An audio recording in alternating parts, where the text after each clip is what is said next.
All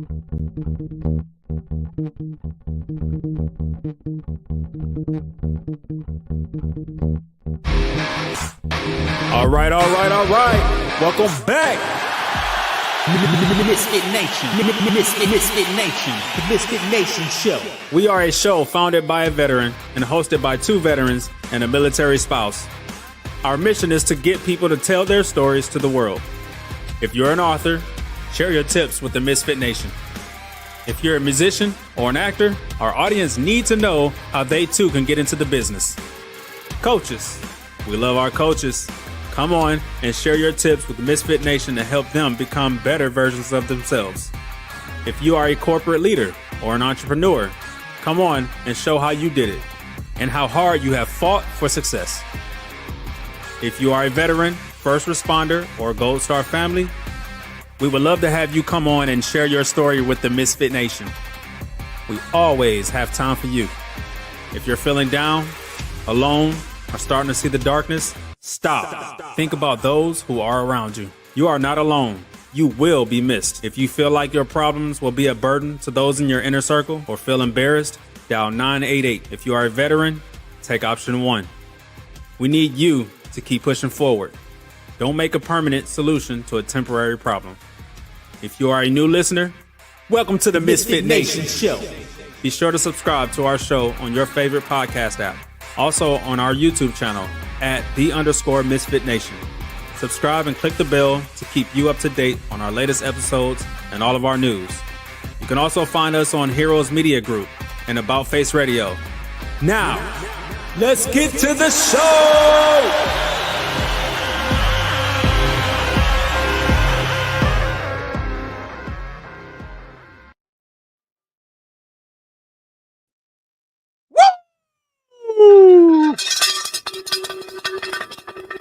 It's Tuesday. A PSA before we start tonight. Let's remember Police Officer Hunter Simanchik, Kansas City Police Department, Kansas. End of watch today, Tuesday, August 26th, 2025. Keep his friends, his family, his peers, those in this community who just had this sudden loss in your thoughts and prayers as they go through this tough time. Tonight is a solemn anniversary as well. Ladies and gentlemen, buckle up. Because it's Tuesday. And the crew is here. We don't pull punches. We bring the fire. And tonight, we kick this show off with reflection, respect, and remembrance. August 26, 2021. A day etched into the heart of every warrior, every veteran, every patriot. On that day, during the chaotic and failed withdrawal from Afghanistan, America lost 13 brave women and men. 13 warriors who stood watch at Abbey Gate, protecting the innocent, guarding freedom, and wearing our nation's uniform with honor. Their lives were cut short, but their legacy burns eternal. Tonight, before we bring the laughs, the grit, and the truth bombs, we pause to say their names, because they are more than a headline. They are our brothers. They are our sisters in arms. Pause with me and remember them. Staff Sergeant Darren T. Hoover, 31 years old, United States Marine Corps. Sergeant Johanny Rosario Pichardo, 25, United States Marine Corps. Sergeant Nicole L.G., 23, United States Marine Corps. Corporal Hunter Lopez, 22, United States Marine Corps. Corporal Dagan W. Page, 23, United States Marine Corps. Corporal Humberto A. Sanchez, 22, United States Marine Corps. Lance Corporal David L. Espinoza, 20, United States Marine Corps. Lance Corporal Jared M. Schmitz, 20, United States Marine Corps. Lance Corporal Riley J. McCullum, 20, United States Marine Corps. Lance Corporal Dylan R. Marola, 20, United States Marine Corps. Lance Corporal Kareem M. Nikoy, 20, United States Marine Corps. Navy Hospitalman Maxton W. Soviak, 22, United States Navy. And Staff Sergeant Ryan Naus, 23, United States Army. 13 warriors, 13 Americans, 13 lights that will never be extinguished. So as we launch this show tonight, let's remember why we fight, why we serve, and why we here at the Misfit Nation and the ToosDay Crue never quit. This one's for them. This is the ToosDay Crue. Let's roll, boys.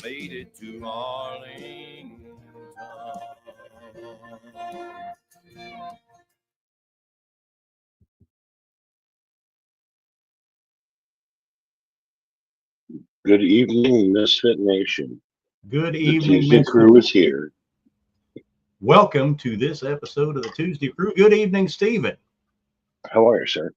I am good. I am good. How did you enjoy your Tuesday? It was not a bad day.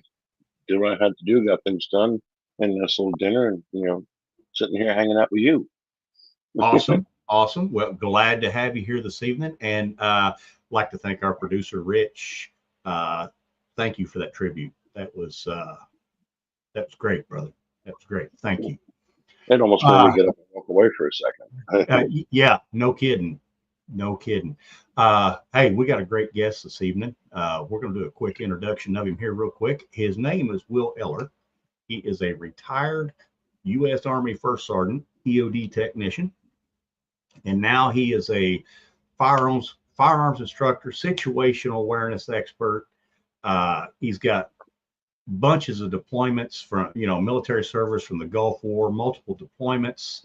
He's overcome some injuries, TBI and PTS. He does firearms and safety training strategies. He serves the community through his faith and leadership, and he has got a mentorship program through the Fishers of Men National Fishing Tournament Trail. And without any further ado, let's bring in, and let me add a friend that I can call on anytime for conversation. If I needed him, he'd probably be on the first thing smoking coming up here if I really needed him bad. And he knows I'd do the same for him. So let's get Will Eller in here. Good evening, Will. I got to wipe away tears now. From the introduction he just gave, or what my brother did, because he was just shoveling shit. From the tribute all the way to Jake, talking about me there. We'll talk bad about you after we get off the air. There you go. Yeah. Hey, that was a wonderful tribute. That's a terrible tragedy. We lost those great individuals. Well done. Very well done. Yeah. Well, and like Rich said, it could have been handled different, and that was probably needless, but it happened, and we got to roll on. That's right. So, now, Will, I have a question real quick. This Yes, is sir. the second time. Rich has had people on the second time, but we're going to be like Saturday Night Live. We're going to be getting them robes with the number of times they're on the show. When they come in and just, you're a 4-timer, you're a 5-timer. Yeah. That $2 will get you a free cup of coffee somewhere. Well, yeah, but it's something that was running through my head. Like, this is the second time we've been doing this a year. This is good. But, yes. It's had a couple of, do we give out prizes after a while? You've been in enough times? I don't know. I just feel honored. I just feel honored to be invited. I'm tickled pink, so I don't need a robe or anything else. Yeah. Something tells me I do not need to see you in a robe, Will. No, sir, you don't. Or shower curtain, right? Yeah, that was funny. Stephen, I'll tell you a little story. They had a team member that was very, very bashful in Will's unit. So one day when he was in the shower trailer, we snuck over and stole his towel and all his clothes while he was in the shower. And he was in there quite a while. He played a trick on you with food or something, and that was your payback, was to take all his stuff. But anyway, he come out of the shower trailer and walking back to his housing unit, wrapped in the shower curtain. Middle of Iraq. With And The funny thing is that young individual went on to be a Delta Force EOD guy and working for Delta Force and finished his career out. He just recently retired. So. Awesome. That was Brian Livesay, wasn't it? Kevin Levisay. Yeah. Kevin. Okay. Yeah. Yeah. That was a good, I think, I can't remember what he did with my food, but that's a couple things you don't mess with me. One of them is my food. I hear you. But hey, let's get rolling into this thing. Last time we talked to you, we was talking about your ministry stuff, and I know that you're still doing that, but you have ventured out and you started there in your local community, and I think that you're branching out. I'll let you tell that story, but teaching situational awareness to families and to people. And won't you kind of explain to us what you're doing, or tell us a little bit about yourself first for those that are tuning in for the first time, and then we'll go into that, however you want to do it.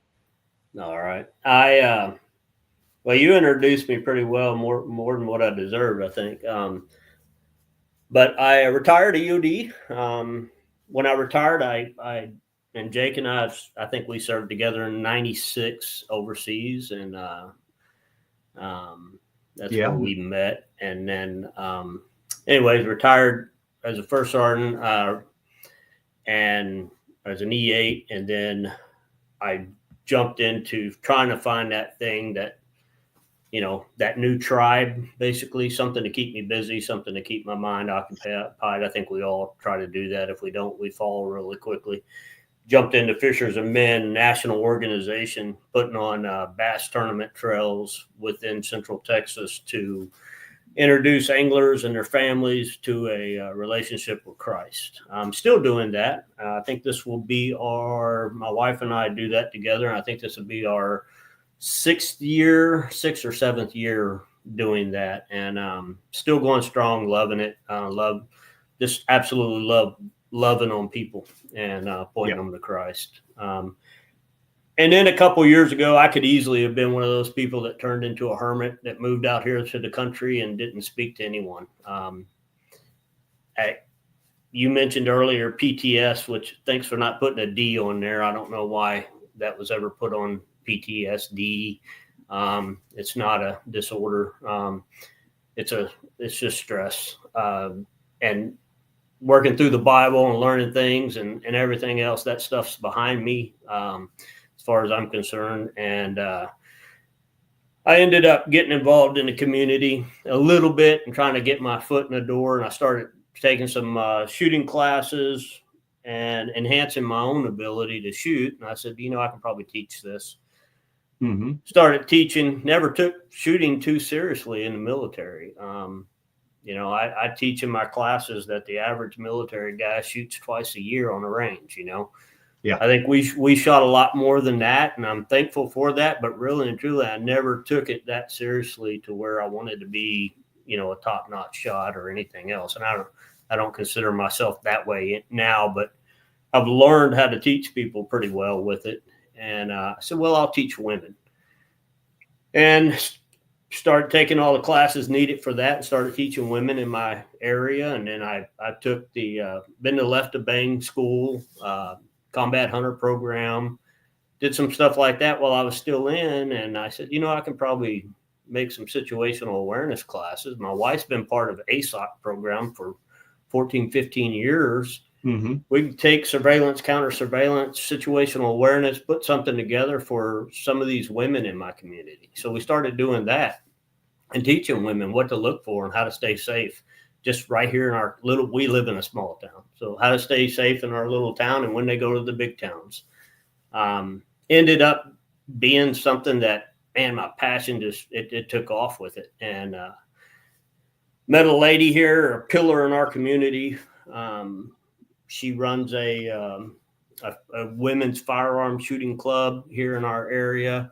And she was a first female officer in our county. She was a bailiff. She knows everybody in town. I met her and we started kind of putting our heads together, and I kind of feed off of her and my wife. I come up with an idea and I pitch it to them and they say, hey, that's a great idea. Or Will, I don't know what you're thinking. The other night I pitched to him. I said, you know what? I want to teach every single mother in our community and every single woman living by herself a situational awareness class. And I want it to be on a scale where the mayor of this town has to find as a facility to put everybody in it while we do this class. And immediately, we did this in a parking lot the other night. I said, look, I prayed about this. I thought about it. It came to me, and this is what I want to do. And both of them were like, well, we need to do this, and this. And so we're on a roll now. We have an agenda. So, but the firearm stuff is great. The situational awareness stuff is great. And I have found peace in trying to help people within my community. I think that's what we're meant to do. If we stop and look at it, we stop and think about it, we are taught so many wonderful things, especially in our job. Yeah. That we can come out into a community and we can work with people and we can help people. And I think every military person, if they stayed in very long, they have the ability to get out and go and help in their community. And not necessarily be a leader, but be an asset. And if you can't, if you're not an asset, in my opinion, you're a liability. And that's just all there is to it. I tell this in my class. I had an OGA tell me overseas one time, and he was a meat eater. I mean, just a massive, massive man. And he set me down and he said, you're either an asset to us or you're a liability. If you're a liability, my guys will leave you.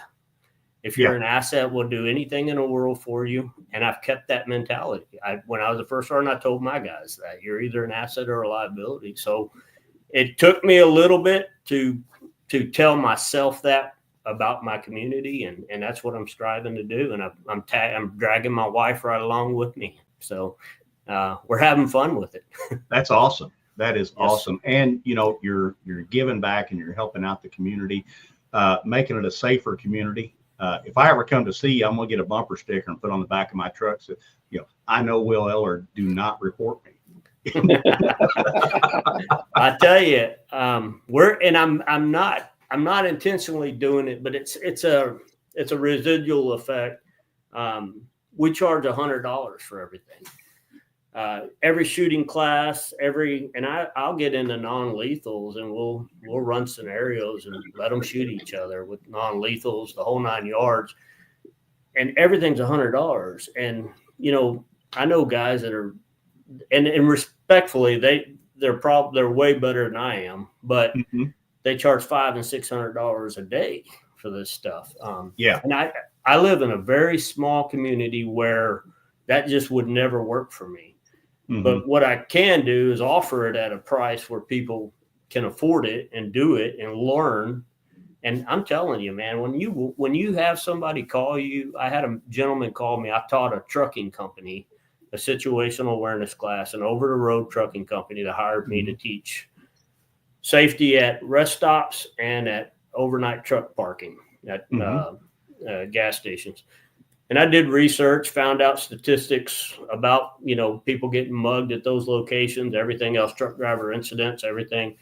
I taught a class over basically a Zoom meeting with all these truck drivers that had to dial in. And I had that individual that set that training up call me not too long ago. My wife and I were in the truck, and he said, man, I want to tell you, I had something happen this weekend. And had I not been in your class and learned that, it would have completely went right over my head what I saw. But because I learned, I was able to approach this individual and make sure that whatever intentions he had were destroyed before he carried them out. Yes. And so hearing that, it just, man, there's so much satisfaction and peace in that. And knowing that you're doing something for somebody, that it's a new way of living for me. So. Yeah. And, I don't know. It surprises me. You go out, you go to the store, you go something like that, and you're out. 90% of the people out there, or maybe even more, are oblivious. Yeah. They're to no fault of their own. I mean, no, they've just never been taught. Hey, that is the biggest problem. Yes, sir. Yes. Nobody Yes, thought sir. that, and they all walk around like this all day. Yep. And they don't even know who's in front of them, who's behind them, and Yeah, I it tell you, is a major problem. it's amazing when you see the light bulb pop on in a classroom full of men and women, and you say something like, "Hey, the next time you leave Walmart, just walk out the front doors of Walmart and stick your hand in your purse and walk to your car with your hand in your purse." Just having your hand in your purse tells a bad guy with ill intent there's something in her purse. You don't Yes. even have to have anything. But when you tell somebody that, you can just see the light bulbs pop on, and people are like, wow, I never thought about that. But it's simple little bitty things that can change.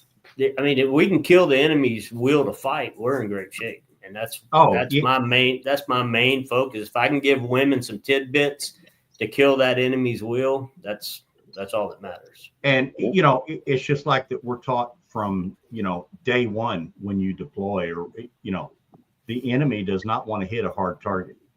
Negative. Never. No. And if you go out there and you present a hard target to whoever is out there, they're going to think twice. They're going to move on to somebody else. Yeah. And okay, yeah, that's kind of bad to say, but they might just abandon the situation altogether. Yeah, it's we talk, psyops is in our life, in the military, psyops is a big thing, and it can be a huge hindrance or it can be a huge help. And you can use it every day, every single day in our normal life. And the ideal, I would much, and I mean, you guys can attest to this just as much as I can. Once you actually take action and have to pull something and use something in defense, you also have to lay your head down at night. Yes. And there's many, many, many men who will say, I'm okay with that until they have to do it. And if I can sit in front of a classroom of 20 or 30 people and teach them little bitty small things that de-escalate it and kill that person's desire to attack you, to grab your purse, to try to rob you or anything else. If I can deter that by teaching you a couple of things to take action with, you don't ever have to face that. You don't ever have to go home and lay your head down and know that you had a rough day, a really, really rough day with people. You're going to be under investigation for a long time for the action that you took, Yes. So. And your favorite toy might not come back to you either. Oh, it's not. That's I tell that in my license to carry classes here. I'm like, listen, don't go buy an H&K and make it your everyday. That you're just going to lose it. Yeah. It's just not going to work out for you. Yeah. But I honestly, I love that aspect. I love teaching people on the range and everything. But there's such a passion for teaching people that in a classroom and teaching them things about situational awareness too. I hold a class that starts on a Friday night, and I have teams meet me Friday night at 7 p.m. on our courthouse square. And I hand them folders. I break them up into teams. I hand them folders. Inside their folders, missions that they have to carry out between 7 p.m. and 9 p.m. that night on Friday night. And they break up into teams. They take their mission folder. They go and do their missions. And I bring in role players, and I bring in people to surveillance them, take pictures of them in the stores where they're at, everything else.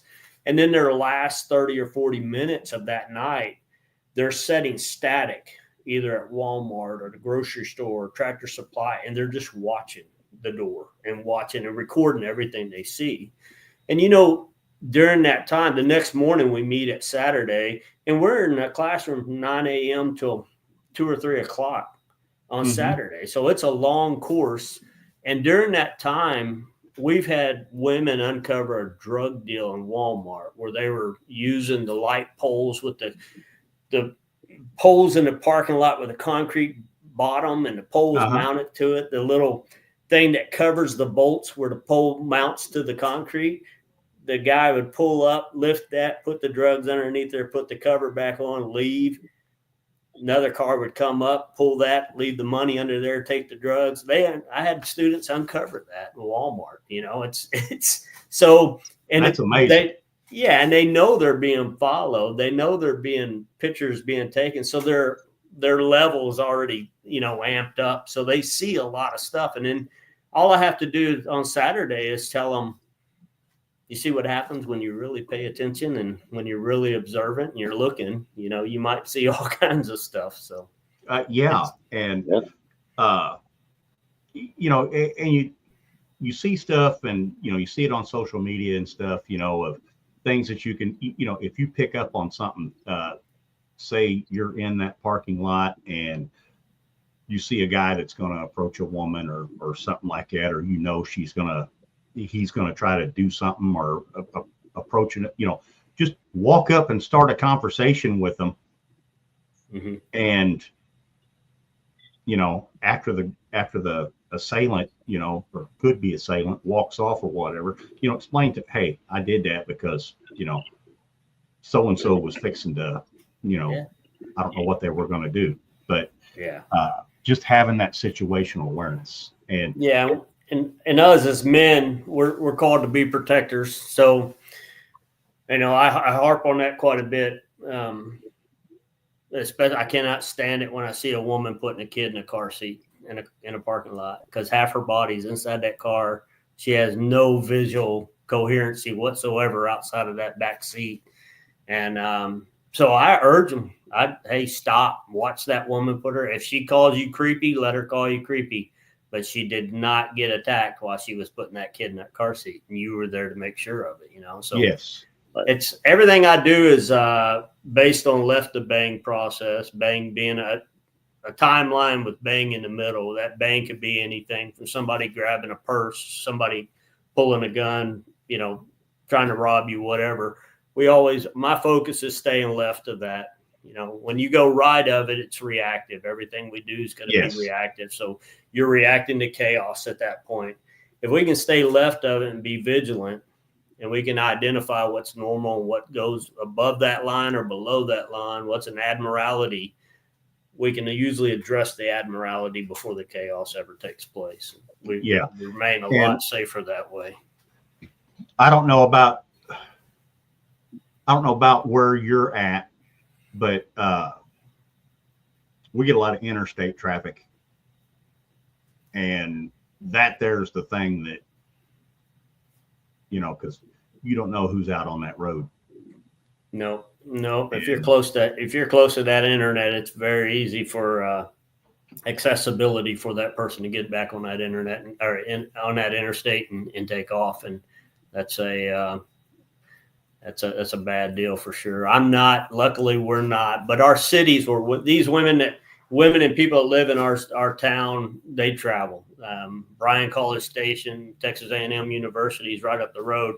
It's a fairly quiet place. It's not too bad, but it's a massive university with lots of students there and a lot going on. So they go there and shop, or Houston's an hour and a half, 2 hours down the road. So Austin's an hour away. So they're always going to the city.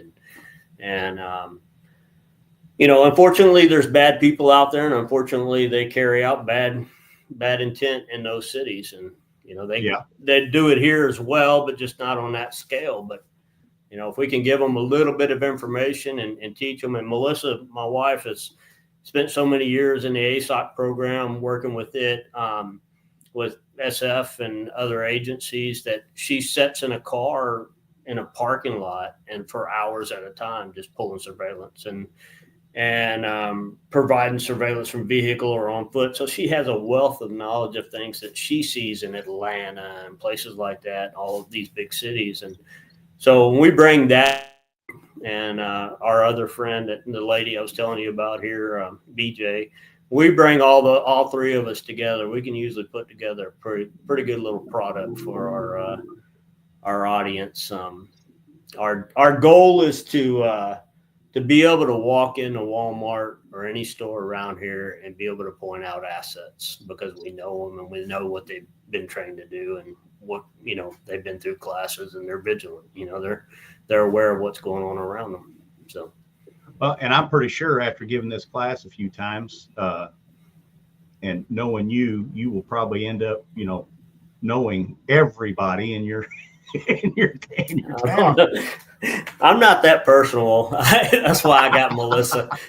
Melissa never meets a stranger, and the lady that we call a dear friend, she you can't talk to her out in public because she knows everybody, and you stand in Walmart and you try to have a conversation with her, and 55 people have to stop and say hi to her because they all know her. So I let them be the social butterflies, and I just stand up on the podium and do my talking. I understand. And that's what it is walking around with Rich. Yeah. I bet. And he popped a thing in here about a situation we had today. We had lunch today at a ramen joint, and there was a woman that come in, had a child, no situational awareness whatsoever. And she took over 40 pictures of herself and her kid with zero regard of who was watching her, who was, and it was like, oblivious. The only thing that existed was her and her camera taking pictures. Yeah, these things are great, but they're a hindrance as well. They truly are. They truly are. They take us. They take us from being able to use peripheral to not existing whatsoever. So. Oh yeah, I mean, great way to put your kid in harm's way. Yes, it is. And unfortunately for us, as well as I do, when we were overseas, when you had a crowd gather really fast, you knew something bad was fixing to happen. When you had a crowd completely dispersed before you got there, you knew something was fixing to happen. Yes. So you had two huge indicators. And here in the States, in a Walmart parking lot, I keep using Walmart because that's all we have is a Walmart. So, but any big parking lot like that or a parking garage or something like that, you don't have those indicators that are so obvious. They were pretty obvious to us. We were driving down the road going on a mission. We pretty much knew, something bad's fixing to happen. However, here we don't have those telltale signs. We have them, but you have to really understand what those telltale signs are to be able to see them and address them. It's just not that obvious here. Unfortunately, a bad guy has one thing on his mind, and that's it. And he has his OODA loop. That's why he gets beat by the police so much, because in confrontation with police officers, because they understand an OODA loop. Bad guy only has one thing: get money, get drugs, get money, get whatever. Take this purse, do this. He has one agenda, and that's it. And it's one person, or maybe two. It's not 40 or 50 people that just scattered because you walked into a parking lot. So it's a little tougher, but it's doable and it's definitely teachable. That's for sure. We've found that out, and it's going great. And what's weird is here in New Jersey, not all areas are terrible here, but you go to a Home Depot, you go to a Lowe's, you go to a Walmart, and you got these towers in every parking lot with the police lights on and cameras. They just sit in the parking lot. They have them stationary with generators. It's like they're watching everybody that goes in the parking lots. Yeah, it's unfortunate. We've got all these big spots now. Yeah. And these aren't, and these areas aren't that bad areas. Which I live in close to a bad area, and I grew up in an area. But where I work, it's nice, quiet neighborhoods, and they got these towers in the parking lots. Like they're watching everything you do when you get out of your car. Yeah, it's unfortunate we've gotten there, but it's and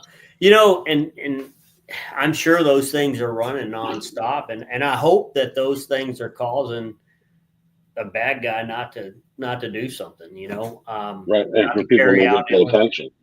Yeah, and I mean, our church, we have, man, I tell you, we are so blessed at our church. We have we're not a huge church, but we're growing like crazy. And we have probably 5 or 6 officers that come to church. So one of them is a school resource officer. When he comes to church, he parks his vehicle outside. Mm-hmm. And just that, just those small things like that will make a bad guy say, I don't think that's my target today, and that's what, if we can do that and we can teach people little things like that to make that bad guy say, I don't think, or bad girl or whoever, I don't think I want to mess with that or take that chance, then we're winning every time. Or sadly, if they're crackhead or meth head, they don't even pay attention and they walk into the problem anyway. Yeah. You know what they say. The only thing that stops a bad guy with a tool is a good guy with a tool. So unfortunately. Yeah, that's right. Hey, we got a bunch of questions rolling in. We're going to take a moment and we're going to let you answer some questions. Tack Not Me wants to know, what's the single most important principle in situational awareness that everyone should know? Thank you for that question, Tack Not Me. Well, I'll tell you, in my opinion, you've got to know your surroundings. You've got to be able to you got to take time to look around. You've got to know what you're looking at, and you've got to be able to identify things that go against the norm for the environment you're in. So if I'm at church and I'm teaching a class I teach church security teams, and I'm teaching one here coming up. If I'm at church, just to use an example, I need to know what the normal person coming to church looks like, what their demeanor is, what their facial expressions are. I need to create a norm across the board. Anything that goes against that norm, I need to address it. So whether you're in Walmart, you're at the mall, wherever you are, you need to have a mental norm in your mind for what you should encounter at that location. Anything that goes against that should be something that raises hairs or causes a stir in the stomach or causes you to have a desire to either leave or go and further investigate it. Okay, that's a good answer. And I'm right there with you. Know what normal looks like. Without a doubt. This is not normal. Sorry. When either of these other two over here. No, you have to have that normal picture. Without it, you don't know what a threat is or what a threat isn't. So you have to create that norm. All right. I have mild ADD and I'm naturally a people watcher. So everywhere I go, I might not pay attention with who I'm with, but I'm watching everybody in the store because I want to see what's going on all the time. And I'll stand there having a conversation. And I'll be dead silent and looking at me and like, oh, sorry, I'm watching this person over here and I'm over there. It's just weirdness. I got to watch the people around me when I'm not. Just don't get into the point where your head's on a constant swivel, because 2 things are going to happen. You're going to look very weird, and you're going to end up with a neck ache. So yeah, I look very weird at or me, running your buggy into somebody that you don't want to run it into. Yeah. All right, next question. At Mary Moo wants to know, how did your combat experience shape your approach to firearms instructions? Thank you, Mary Moo. So I would say that where I came from and where Jake came from, we shot way more than the average. And depending on who we were assigned to or who we worked with, I was very fortunate to work with ODAs and Special Forces. I know a lot of the SF guys, the Bravos that taught firearms to some of the Iraqis and Afghanistans Afghani army that we were teamed up with. So those times allowed me to shoot a whole lot more than the average Joe. I wish I would have paid more attention during those times, and I wish I would have been more focused on shooting. We had some absolute rock star shooters, Antonio Rommel, guys like that. I don't know if you know him, Jake, but just wonderful shooters in units that I was in, who were far, far beyond my abilities. And I wish I would have fed off of those guys more, because when I decided to teach, I had to go and relearn a bunch of stuff. I had to go. So I've been to NRA instructor classes, and you can't do anything out here in the instructor world without going to an NRA instructor class, unfortunately. So I've been to those and kind of knocked the rust off and just started really hitting it. So I would say my military time, I shot probably a little bit more than the average Joe. And quite honestly, probably a whole lot more, to be honest. We usually had the opportunity to get to the range if we wanted to be on a range. So, yeah, just numerous times on the range. We were in Afghanistan my last trip.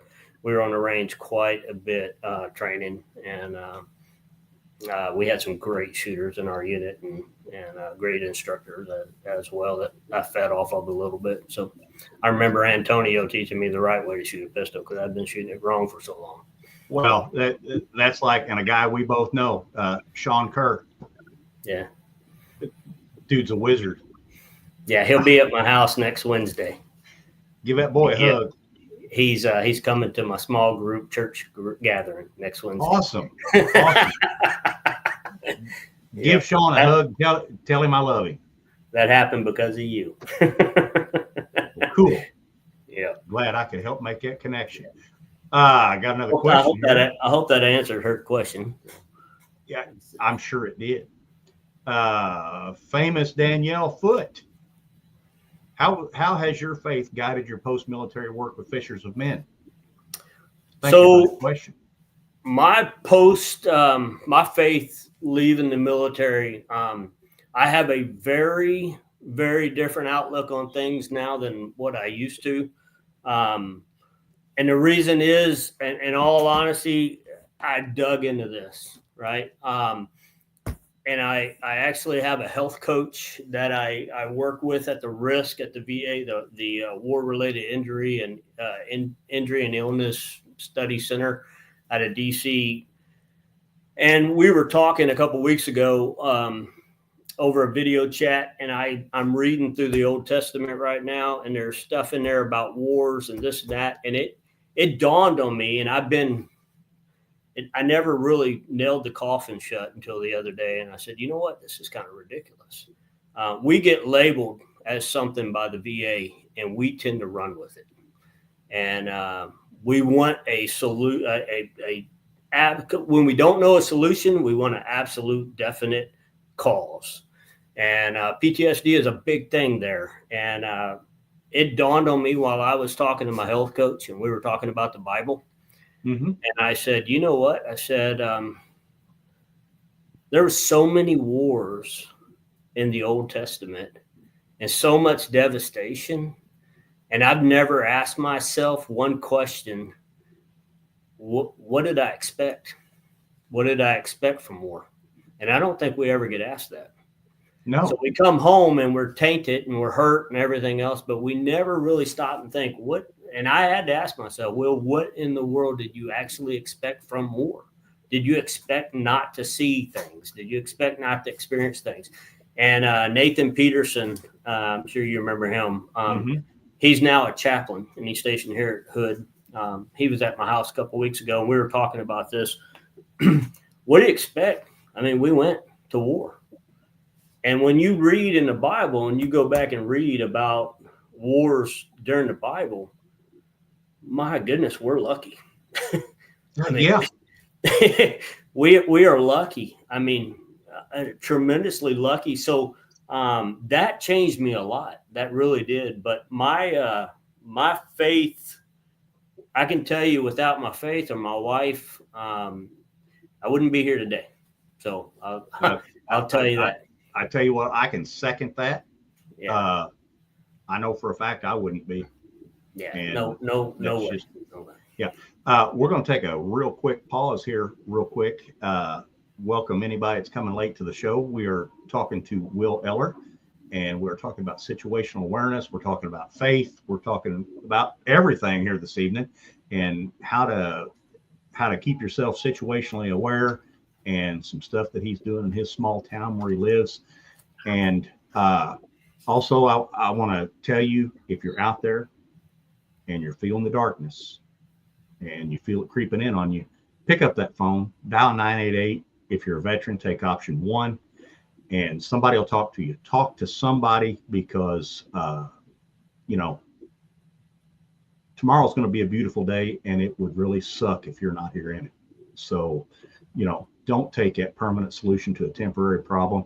If you don't want to dial 988 and talk to anybody there, drop an email to myself, to Steven, or info at the Misfit Nation. Drop your phone number in there and we'll call you. Have no problem doing that. And, we'll talk to you. So just don't do that.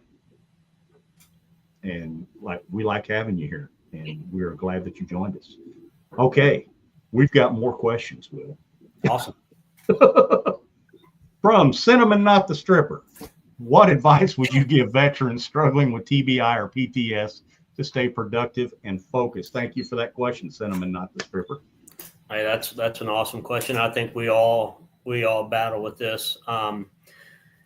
We leave, especially when you retire, but it's no different. If you've been part of an organization, a platoon, a squad, whatever, you learn what tightness is.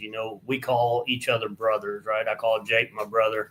And like Jake said at the beginning, I'd be there in a minute if he needed me. And I know he'd be here in a minute because we're brothers, right? We shared time, we shared, tears, everything else. I think I've had to call Jake before when one of our dear friends died, and I was the one that informed him about it, So we've shared those moments. And when we leave that and we leave our tribe, so to speak, we're basically out here flapping. There's tons of classes. There's the VA does a great job offering you tons of counselors and everything else, and tons of medication, right? Yeah. And I'm not knocking the medication. Some people need it. I was on it. I got a bunch of it. I don't take that stuff. What I found, in all honesty, to hit your question head on, is number one, you've got to find a new tribe. And that tribe's here, I promise you. It's out in your community. If you can figure out how to integrate yourself within your community and be an asset. If you're not an asset, you're a liability.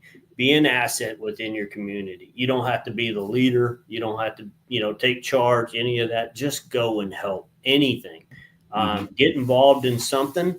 And then number two, I tell you, if it wasn't for God, none of this is possible for me. None of it. And, I can preach for the next 4 hours, I promise you, on that little subject right there, because it's life-changing, 100%. It's changed my life, and it's for everybody. He didn't just die for Will Eller. He didn't just die for Jake. He didn't just die for Steven. He died for every single one of us. So what he did fits every single person. Some people say, well, drinking's not for me, or, this medication is not for me. He's for everybody. So he fits every situation, every problem, every incident, every bit of PTSD, whatever you want to call it, he fits it. TBI, I will tell you this, they lump TBI and PTSD together, and I think that's a horrible, horrible thing to do, especially in our field. We have a lot of blast overpressure issues, I think, and a lot of other fields do as well. That is different than your PTSD symptoms. Yes. But what I will tell you is you need to constantly get help for that stuff. You need to constantly find something that's helping you. I'm actually headed to Colorado next week to a brain institute. I'm going out there to see if I qualify from cognitive training that they have, and I'm 100% for it. All those kind of things, and I'm not a medicine person, so if I can go and learn cognitive tricks and tips to keep my mind active and keep things working finely tuned, that's what I'm doing. So, but faith is number one. Faith is absolutely number one. So. Since I'm going to say I've always had faith, but I've been working on getting a deeper faith. And once you just give it all up and say, hey, you know, it's not in my hands anymore. It's like a weight gets lifted off your shoulders. And I'm not going to say life ain't perfect. It ain't never going to be, but it's definitely better once you figure out that you definitely got a friend in your corner. Yeah, we don't chase. I'll quote somebody, a pastor I listen to. We don't chase God and accept God and follow God to make life better. We do that because He's better than life. Period. So that's, I mean, that's the way I look at it. You mind if I use that? Yeah, we can go. It traces all the way back to Joby Martin in Jacksonville, Florida. So I'm sure he's okay with it. Okay. Will, you got an invite. Uh-oh. Yeah. You have been invited to connect with Andrew Jones, host of Locked and Loaded Faith, to be on his show. Awesome. I'd love to. All right. Thank you, Andrew. Yeah, I'll hey, we'll throw my information out at the end, and you can certainly send me a message, and we'll get in contact. Happy to. If I can come talk about faith, I'll do it. Got another question that popped up in here. You were actually answering this one. You can add on to it. No, not that. Run with it. Wants to know, how can someone become more of an asset rather than a liability in their community? You were touching on that, but you can step further into that. So I'll be honest with you, and this is one that was probably tough for me at first. We have a mindset. If you played sports, if you're in the military or anything like that, we have a mindset of that leader mentality, right? Especially if you're in for a while. Number one is humble yourself, right? You're not the answer to everybody's problems. You're just not. That was the toughest pill I've had to swallow. I'm not the answer to everybody's problem. And I could probably look at the way something's being done and pick out 500 different ways to do it. And they don't necessarily need to hear that, right, within your community. What you have to do is figure out, how can I remove myself and the selfish part of me? And man, let me tell you, I am selfish.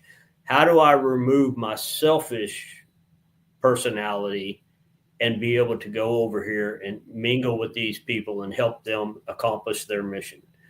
And when you can do that, when you can remove the selfishness of yourself and humble yourself, you'll find out that anybody will use you. You can be a huge asset. You can be, and I don't know if that's if you have those, but I struggle with those things badly. Being humble and being selfish. I can be non-humble and selfish in a heartbeat. But the minute I start working on those two things, I can look around and say, we need this. We need to help this person. We need to do this. We need to do that. My wife is really good at pointing those things out and bringing those things to my attention. And so if you want to be an asset, go get involved. Start small, go get involved. And just remember, it's not about you. It's about the overall mission within your community. And that's huge. And I'm still learning. So I'm still trying. I'm still, I'm not the guy that's the social butterfly. My wife and our friend BJ is, and I let them be the social butterfly. And, I let BJ knows everybody. So she advertises with my name and her name, and we draw a crowd, and it works out great. And I stand up on the podium and teach. And if I'm in that platform, I do pretty well talking. If I'm in this platform, I do well talking, but talking to people in the community is not my strong point. But I'm getting better. So it's constant. It's learning. Hey, growing every day. Every day. You got to. Don't try to reinvent the wheel very quickly. Just take it slow and ease in there, and just figure out how can I be an asset? How can I help somebody? All right. Now, if somebody wants to contact you about a class or coming to your training or coming to a fishing tournament or whatever, how do they get in contact with you, Will? Yeah. Wave6operations@yahoo.com. Wave 6. The number 6, it's the number 6. So it's WAVE, the number 6, operations@yahoo.com. All right. It's actually my wife's company. I just kind of took control one day. She was in the Navy. So, she was always, when I was an E3 and she was an E4, she would call the office. I worked at Camp Bullis, and she would call the office, and she would say, "Hey, tell him the admiral's on the phone." So, they would, so she outranked me for just a little bit of time. So, so it's her company, and her company's called Wave 6, and I just kind of jumped right in with her when we started this training. So, all right. Wave 6 operations@yahoo.com.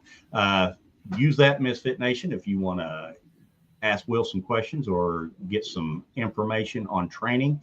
Will you travel to do training, or do you do everything over Zoom, or how do you do that? No, I'll travel. I'm trying to attack a couple different avenues. Of course, when you travel, it costs more money. You got a hotel, you got everything else, and we try to do this as with the least cost imaginable. Here in town, the class that I'm wanting to have, where I'm wanting it to be so big here in town for single mothers, I'm doing it for free. I don't want anything. But our normal classes are $100 a pop. If I'm teaching handgun somewhere, then I've got to charge more because I've got to rent a range space. Got it. However, situational awareness, if I'm doing it all by Zoom, I did one with the trucking company, over the road trucking company. We did that by Zoom. So that wasn't too bad. I just went to their facility. I can do that.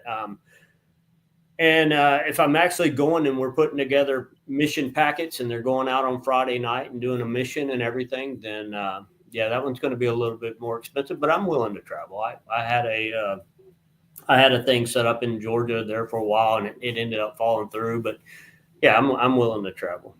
Okay. All right. Will, this hour has gotten away from us. It usually does when we get together. It does. It happens. But just like last time, I'm gonna, and we'll see if they've changed any. I won't know because I don't remember what I had for breakfast this morning, so I'm not going to remember what you said last time. But what's 3 non-negotiables that Will Eller has to do every day when he rolls out of bed, or your day is just not complete? Man, where did this come from? This is definitely catching me off guard here. 3 things I have to do. Number 1, I got to have some coffee. Okay. First and foremost, I've got to pray first. Okay. Without question. Number 2, I've got to have coffee. I like my coffee. And number 3, I got to be moving, man. We're not, my wife or I, neither one of us are set around people. We can't tell you what comes on television programs. So I'm on the move. I'm either, I'm going to a doctor's appointment or I'm outside piddling with something. I'm not an inside on the couch type person. So, all right. I can't even tell you sports teams. I don't know. That's my downfall. NASCAR and baseball. No, not NASCAR, not Jake. No, what? Tell him about those tires. Tired to them tires he got, huh? Well, I'd say that's it. Prayer, coffee, and got to be moving. So. All right. That sounds like good things to. We are not Joey Logano's #1 fans. No, we are not. Whoever put that in the chat. That would be the boss. Yeah, the boss put that in there. Well, Will, man, it's been great talking to you, brother. It always is, man. Anytime we can chat. Anytime we can chat. We're going to close this out and just hang around a few minutes after we get out of here. And Misfit Nation, thank you for joining the ToosDay Crue this evening. We know that you could be somewhere else, but you chose to be here, and we love you. Thank you for the great questions, everybody. Have a great night. Thank you. Thanks for having me, guys. Good night. Thanks for checking us out and being a part of the Misfit Nation show. Don't forget to visit our website at themisfitnation.com.